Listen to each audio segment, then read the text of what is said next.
I think a lot of what's happening, I mean, there is so much happening and nothing is happening inside of a vacuum. And so I think that even especially with silver and gold, it is also interconnected with what's just happened in the monetary system with the Genius Act, utilizing these stable coins and this big, huge push in that new direction. And so I think that part of what we're witnessing, besides the technicals, because certainly the break of this resistance level to a new high is going to be a bigger push. And, silver's got this huge cup formation. It's actually the biggest double cup formation I've ever seen. If you go all the way back to the 80s, I mean, this is tremendous. And so I'm thinking that by the end of the year or shortly thereafter, I think we're very likely to see the spot silver market hit that $50 resistance level. And what I'm looking for is for it to go through it. And once it goes through it, even if it's for a minute and then you get a little bit of work off. And even at these levels, silver is not fully priced to its true fundamental value, so yeah. Silver always walks a really interesting tightrope to me because it is the second monetary metal, but it's also hugely an industrial metal.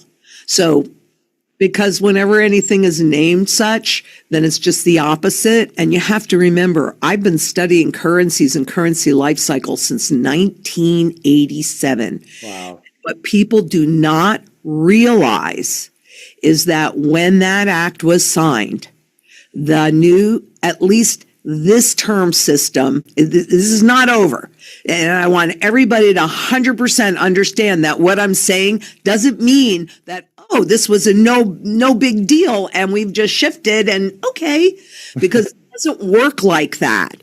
But they have to get adoption, and they did it, between 2009 and they did it up until they signed the Genius Act, and now they're getting even more massive adoption, and we're all going to be forced into that adoption. But I believe, there is not one doubt in my mind, and I could certainly be wrong, but this is such an extreme feeling for me. And typically when I get these feelings like this, then I'm never wrong. Timing is different, but I'm never wrong about this.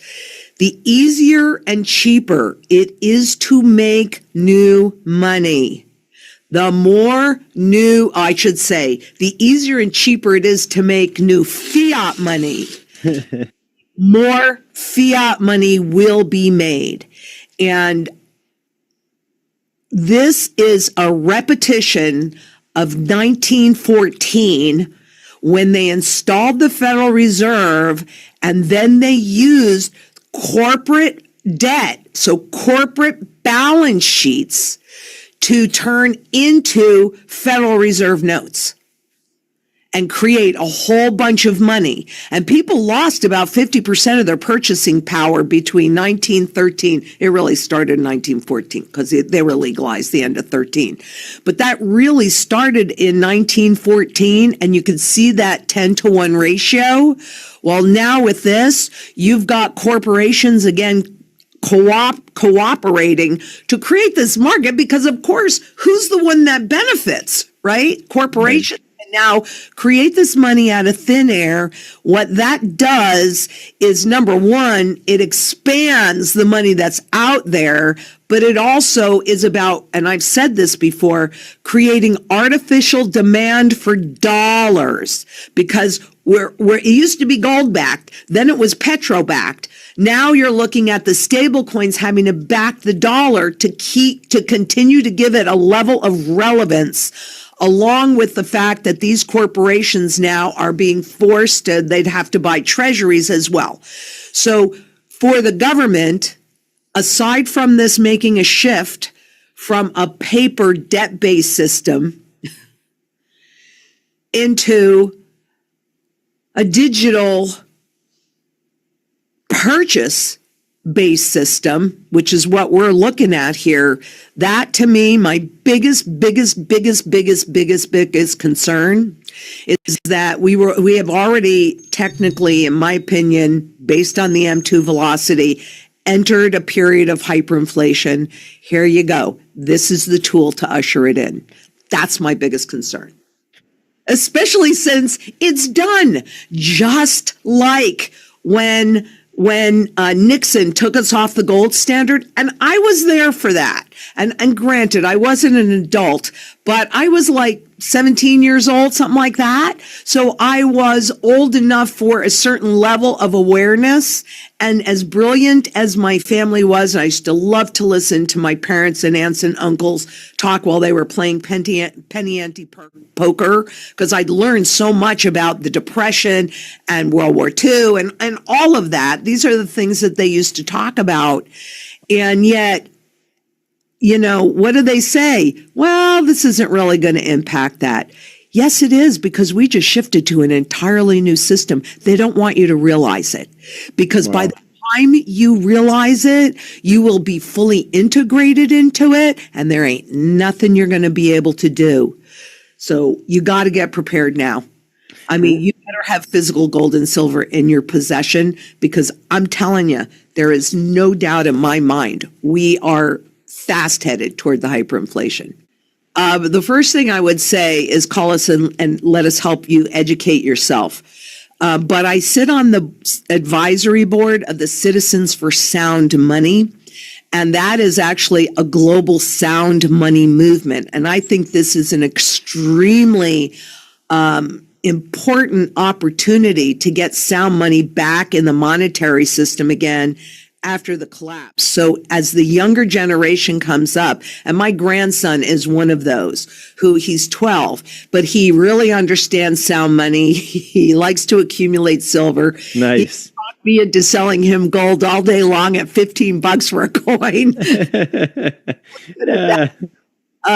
But he really wants to be involved. So it's having these conversations and going to the Citizens for Sound Money movement and seeing what you can do to actually participate in your local government in getting sound money back in the system, because this is really who the fight is for.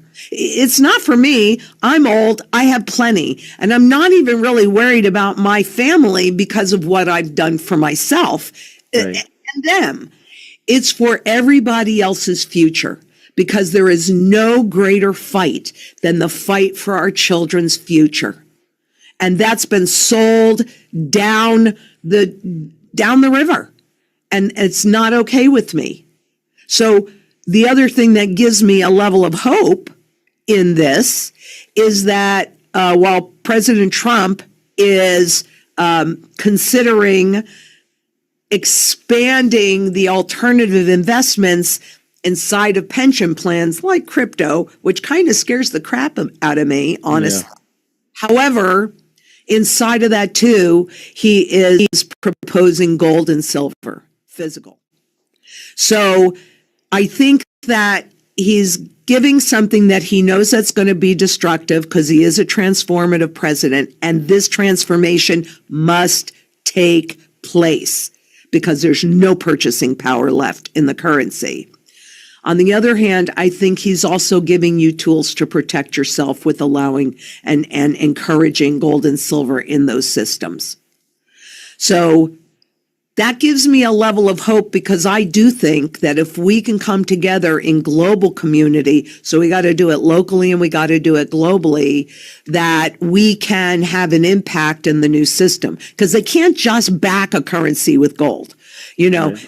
Once you do that, it fixes the debt at these unpayable levels. And in order to truly go fully into this new system, you need a clean balance sheet. So you got to get rid of the garbage from the last system before you can really embrace and enter this next system. And that's what people really need to understand. What gold and silver actually do is they hold your purchasing power intact here in this old system that, frankly, for me, and I've been saying this since 2008, no doubt about it, died in 2008, and then into the new system so that you actually have some purchasing power to work with. But quite honestly, there are opportunities between here and there. Oh my God, there are opportunities that will present as these currently severely overvalued assets drop down to undervalued levels. And I want people really to understand that what we're looking at here and what we're actually dealing with here is a simple repetition of history. And so if you can learn to recognize the signs, then you can get into a proper position to take advantage of this burnout of all of this inflation that has been pumped into the system by all of this money printing. And I know